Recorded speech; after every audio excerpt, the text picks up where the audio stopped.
ముందుగా ఈరోజు ఉయ్యలవాడ నరసింహారెడ్డి గారి వర్ధంతి సందర్భంగా ఈరోజు ఎంతో ఘనంగా కల్లూరు వరకు ఓర్వకల్లు ఎయిర్పోర్ట్ వరకు ఈరోజు కారు ర్యాలీ రెడ్డి సంక్షేమ సంఘం వారు కార్ల ర్యాలీ నిర్వహించి ఎంతో ఘనంగా మేము ఈరోజు చేసుకుంటున్నాము. అట్లాగే ఈరోజు మనం అందరము గమనిస్తే కౌన్సిల్లో ఏం జరుగుతుంది అనేది చూస్తే చాలా దారుణమైన పరిస్థితి. ఈరోజు దేవుణ్ణి రాజకీయాలకు వాడుకుంటున్నారు వైసీపీ ప్రభుత్వం. మనం అందరం గమనిస్తే వాళ్ళు అసెంబ్లీకి రారు, 11 మంది అసెంబ్లీకి రారు. అసెంబ్లీకి వచ్చిన నిమిషంలో వెళ్ళిపోతారు, లేదంటే దేవుణ్ణి వాడుకొని ఈరోజు రాజకీయం చేస్తున్నారు.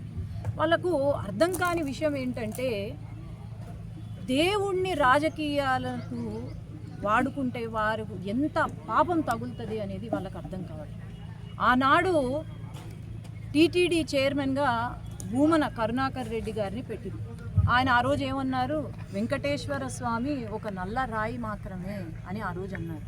ఈరోజు నిన్న ఏదో ప్రెస్ మీట్లో కూర్చొని జగన్ రెడ్డి గారు జీవో 123 అని అంటారు.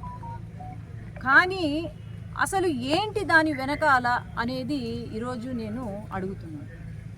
ఆనాడు భూమన కరుణాకర్ రెడ్డి గారు వెంకటేశ్వర స్వామి అంటే భక్తి లేదు, ఆయన అసలు హిందువే కాదు. మన అందరికీ తెలుసు కూతురు పెళ్ళి ఏ రకంగా ఏ మతపరంగా చేశారు అని అందరికీ తెలుసు. అట్లాగే మళ్ళీ తర్వాత వచ్చిన వైవి సుబ్బారెడ్డి గారు ఆనాడు గోవింద నామము అనుకోనే బదులు ఆ రోజు జగన్ రెడ్డి రక్షక గోవింద గోవింద అని పలుకుతారు. ఒకవైపు బైబిల్ పట్టుకొని ఇంకోవైపు జగన్ రెడ్డి రక్షక అని అంటారు. మరి మనం అందరం ఆలోచన చేయాలి. ఈరోజు జీవో జీవో జీవో అని కూర్చొని అంటున్నాడు జగన్ రెడ్డి గారు. నేను ఒకటే ప్రశ్న, టీటీడీ మీ ప్రభుత్వ హయాంలో టీటీడీ తిరుపతి తిరుమల దేవస్థానంలో అన్యమత ప్రచారము ఎప్పుడు జరిగింది? అన్యమత శిల ఒకటి టీటీడీ దేవాలయంలో మనం అందరం చూసాము. ఆఖరికి తిరుమలకు వెళ్ళే బస్సు టికెట్ల పైన కూడా అన్యమత ప్రచారం జరిగింది. ఇవన్నీ మర్చిపోయినారా? ఆనాడు 5 సంవత్సరాల కాలంలో గుళ్ళు కొల్లగొట్టారు, మనం అందరం చూసాం. దాదాపు 300 పైన గుళ్ళు. అట్లాగే శ్రీరాముల వారి తల నరికారు. ఇవన్నీ మనం గమనిస్తూనే వచ్చాము.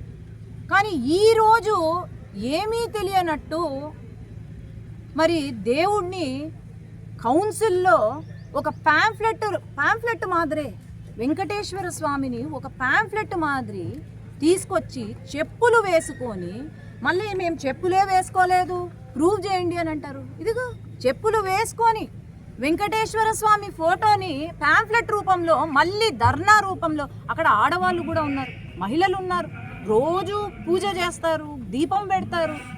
మరి వాళ్ళకు కూడా అనిపించలేదా ఇది తప్పు అని? మళ్ళీ ధర్నా అయిపోగానే వెంకటేశ్వర స్వామి ఫోటో పట్టుకొని జై జగన్ అంటారు, గోవిందా గోవిందా అనకుండా. అట్లాంటిది మనము అసలు వీళ్ళ అండి దేవుడు గురించి మాట్లాడేది? కొంతమంది ఉంటారు, వీళ్ళకు ఒకటే అండి, ఇద్దరు, ఒకరు రౌడీజం చేసేవాళ్ళు, ఇంకొకరు దేవుణ్ణి వాడుకునే వాళ్ళను తయారు చేస్తున్నారు జగన్ రెడ్డి గారు. ఏదో నిన్న డైలాగులు కొట్టారు, ఆంచి తూంచి వేయాలంట అడుగులు. అయ్యా జగన్ గారు, మీరు ఆచి తూచి అడుగులు వేస్తే బాగుపడతారు, కానీ ఆంచి తూంచి అడుగులు వేస్తే ఇట్లనే జరుగుతుందయ్యా అని నేను చెప్తున్నాను.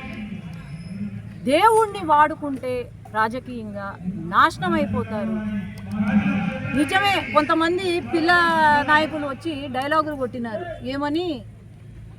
ఏమంట హాస్పిటల్కి వెళ్తే మేమేనంట, ఏంది జైలుకి వెళ్తే మేమేనంట, పడుకుంటే మేమేనంట. నేను ఈరోజు ఒకటే చెప్తున్నాను, అవును హాస్పిటల్కి వెళ్ళినా ఆ వెంకటేశ్వర స్వామి, జైలుకి వెళ్ళినా వెంకటేశ్వర స్వామి గుర్తుకు రావాలా? లేదంటే పడుకున్నా తిన్నా వెంకటేశ్వర స్వామి గుర్తుకొస్తారు. ఇంకా మీ పతనం మొదలైంది అని నేనైతే తెలియజేస్తున్నాను. ధన్యవాదాలు.